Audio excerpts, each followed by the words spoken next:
7월 22일 목요일 오늘의 말씀입니다. 시편 15편 1절에서 5절까지의 말씀을 제가 읽도록 하겠습니다. 여호와여, 주의 장막에 머무를 자 누구오며 주의 성산에 사는 자 누구오리이까? 정직하게 행하며 공의를 실천하며 그의 마음에 진실을 말하며 그의 혀로 남을 허물하지 아니하고 그의 이웃에게 악을 행하지 아니하며 그의 이웃을 비방하지 아니하며 그의 눈은 망년된 자를 멸시하며 여호와를 두려워하는 자를 존대하며 그의 마음에 선한 것을 해로울지라도 변하지 아니하며 이자를 받으려고 돈을 꾸어 주지 아니하며 뇌물을 받고 무지한 자를 해하지 아니하는 자이니 이런 일을 행하는 자는 영원히 흔들리지 아니하리이다. 아멘.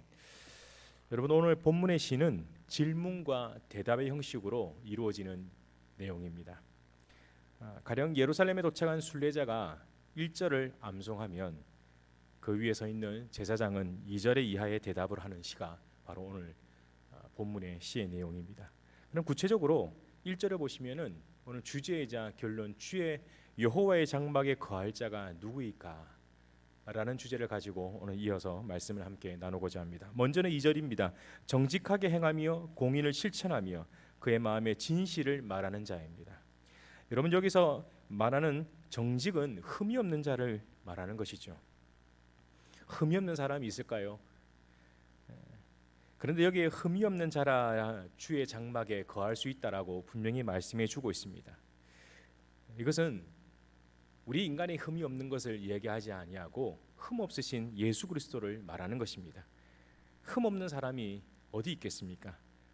그래서 흠 없으신 예수 그리스도께서 우리의 흠을 대신 십자가에 짊어지셔서 우리를 향해서 흠이 없다라고 말씀해 주시는 것이죠.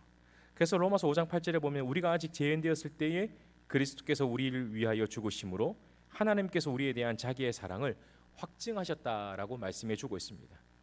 오늘 우리의 죄를 위해 십자가에 죽으신 예수님의 사랑을 확증해 보여주신 것이 바로 하나님의 사랑이자 우리의 흠 없음을 보여주는 증거입니다. 그래서 우리는 용서받은 자입니다. 하나님 나라는 누가 들어갈 수 있을까요? 용서의 은혜를 아는 자일 것입니다. 용서의 은혜란 자신의 죄의 무게를 아는 것을 의미하는 것입니다. 죄 용서함을 받았다고 해서 지난날 죄에 대한 기억조차 사라지는 것이 아닙니다. 하나님께서 우리의 기억 속에 죄의 기억을 남겨두신 것은 죄의 무게로 살아가라라는 것이죠. 이것이 바로 죄의 용서의 은혜인 것입니다. 죄의 무게를 아는 사람만이 악인의 꾀에 따르지 아니하고 죄인의 자리에 서지 아니하고 오만한 자리에 앉지 않는 것입니다. 사랑하는 성도 여러분, 지난날 우리의 죄의 무게를 기억하십니까? 성도는 이 죄의 무게로 살아가는 것입니다. 오늘 그 죄의 무게가 있는 이상 우리는 죄의 자리에 서지 아니하고 믿음의 자리에 서야 되는 줄 믿습니다. 그리고 이어서 공의를 실천하는 자가 주의 장막에 거할 수 있다고 말씀해 주고 있습니다. 여기서 공의란 무엇일까? 하나님의 공의로 표현된 것은 하나님의 말씀이자 곧 십계명을 의미하는 것입니다. 누가 주의 장막에 들어갈 수 있는가? 바로 믿음과 행하는 자라야 들어갈 수 있는 것이죠. 다시 말해서 십계명을 실천하는 자라야 들어갈 수 있다라고 말씀해 주고 있습니다. 야고보서 2장 5절에 보면 내 형제들아, 만일 사람의 믿음이 있노라 하고 행함이 없으면 무슨 유익이 있으리요? 그 믿음이 능히 자기를 구원하겠느냐라고 분명히 말씀해 주고 있습니다. 믿음은 행함을 따라야 온전한 구원을 이룰 수 있다라는 것이죠. 믿는다고 하면서 죄의 자리에 서 있는 것, 믿음의 모습이 아닌 것입니다. 가끔 이런 질문을 받습니다. 예수 믿는데 술 마셔도 되는가요? 예수 믿는데 담배 피워도 되는가요? 그럼 이런 질문을 좀 더 확대하면 예수 믿는데 교회 안 나와도 되는가요? 예수 믿는데 우상을 섬겨도 되는가요? 여러분 어떻습니까? 담배와 술은 그럴 수 있다고 우상은 아니다라고 생각할 수 있을 겁니다. 요즘 아이들 게임 중독에 빠지죠. 교회는 다니는데 게임 중독은 될까요? 성경은 분명히 우리에게 가르치고 있습니다. 우리의 몸을 성전이라 분명히 말씀해 주고 있죠. 성전은 우리의 몸을 건강하게 관리하는 것이 하나님 자녀된 도리이자 우리의 사명인 것이죠. 근데 담배냐 죄냐, 담배가 죄냐, 술이 죄냐, 이미 담배와 술도 중독인 것이죠. 중독 아니면 중독이기 때문에 끊을 수 없는 부분은 아닐까요? 죄는 무엇을 하고 안 하고의 문제가 아니라 성전인 내 몸을 잘 관리하는 데 있어서 방해가 되고 악이 되는 그 요소를 죄라고 말을 하고 있는 것입니다. 그래서 십계명에 있어서 부모를 공경하고 살인하지 말고 간음하지 말고 도둑질하지 말고 내 이웃에게 거짓 증거하지 말고 탐내지 말라는 것은 그 당시 하나님을 믿는 자라면 이 믿음의 행함을 행해야 된다라고 분명히 꼭 집어서 말씀해 주고 있는 것이죠. 그래서 성경은 이것을 가리켜 이런 행함이 없는 것을 가리켜 사도 바울은 디모데후서 3장에 보니까는 고통하는 때가 이르는데 이것이 바로 자기를 사랑하는 때다라고 분명히 말씀해 주고 있습니다. 여러분, 죄가 무엇일까? 죄는 자기를 사랑하는 겁니다. 자기를 사랑한다라는 것은 좀 역설적이죠. 자기의 몸을 망치는 것을 의미하는 겁니다. 자기의 몸을 죄에 방치해 두는 것을 의미하는 것입니다. 그래서 담배냐 술이냐 게임이냐 다른 어떤 것, 자기를 사랑하는 모든 것들이 바로 죄의 요소 안에 들어가는 것입니다. 하나님을 사랑하는 것은 내 몸을 사랑하는 것이고, 하나님을 사랑하는 것은 내 몸의 성전임을 관리하는 책임의 의무를 맡겨주신 것입니다. 그 외에 내 몸을 망치는 모든 행위들은 아무리 좋은 것이라 할지라도 바로 그것이 죄에 해당하는 것이지요. 따라서 믿음은 자기 사랑에서 벗어나 하나님 사랑으로 중심을 이동하는 것을 말하는 것입니다. 중요한 것은 믿음이 있다고 하면서도, 제 용서의 은혜를 안다고 하면서도 아직 죄의 자리에 서 있는 것은 자기 믿음이지 성경이 말하는 주의 장막에 거할 믿음, 구원받을 믿음은 아니라는 것입니다. 사랑하는 성도 여러분, 죄는 그냥 떠나지 않습니다. 예수 이름으로 싸워야 하는 것입니다. 육체의 병도 약만 먹어서 건강이 회복되어지지는 않은 것입니다. 약과 운동이 병행되어야 되듯 우리의 구원도 마찬가지입니다. 믿는다고 해서 되는 것이 아니라 믿고 행함이 따라와야지만 주의 장막에 온전히 거할 하나님의 사람이 될 줄 믿습니다. 이어서 본문 3절의 말씀을 보시면, 누가 주의 장막에 거할 수 있을까? 그 혀로 남의 허물하지 아니하고 그 이웃의 악을 행하지 아니하며 그 이웃을 비방하지 아니하는 자다라고 말씀해주고 있습니다. 당연한 모습들이죠. 남을 비방하고 남을 정죄하는 사람들의 특징은 자기 죄를 감추는 본성이 그래서 그렇습니다. 창세기 3장에 보면 하와가 선악의 열매를 따먹고 하나님께 들키자 그 하와가 아담에게 그 책임을 전가시킵니다. 그리고 아담은 뱀에게 그 죄의 책임을 전가시키는 내용의 이야기가 나옵니다. 죄는 자기를 부정하고 다른 사람에게 책임을 전가하는 본성이 죄의 본성인 것이죠. 그래서 어린아이를 키울 때 그런 경우 있죠. 이 어린아이가 부모 앞에서 분명히 잘못을 했음에도 불구하고 너 왜 그랬어? 라고 얘기하면 나 아무것도 안 했는데 라고 말을 합니다. 아이를 키우다 보면 어릴 때부터 어른이나 아이나 그 죄의 본성을 가지고 있다는 것은 그것을 참 경험하게 됩니다. 창세기 4장도 마찬가지죠. 가인이 아벨을 죽일 때에 하나님께서 가인이 아벨이 어디 있느냐라고 말했을 때 내가 모릅니다 라고 말합니다. 회피하는 것이죠. 죄는 책임을 다른 사람에게 전가하자 또 회피합니다. 그래서 남을 비방하고 남을 정죄하는 그 이유는 자신의 모습들이 다른 사람들을 통해 투영되기 때문에 그렇다고 합니다. 다른 사람에게 보이지 않는 것이 나에게 보인다면 그것은 내가 가지고 있는 것이죠. 내가 가지고 있는 것입니다. 죄는 책임을 전가하는 것입니다. 그래서 비방하고 정죄하는 것이죠. 하지만 믿음은 책임을 지는 것입니다. 회피하지 않습니다.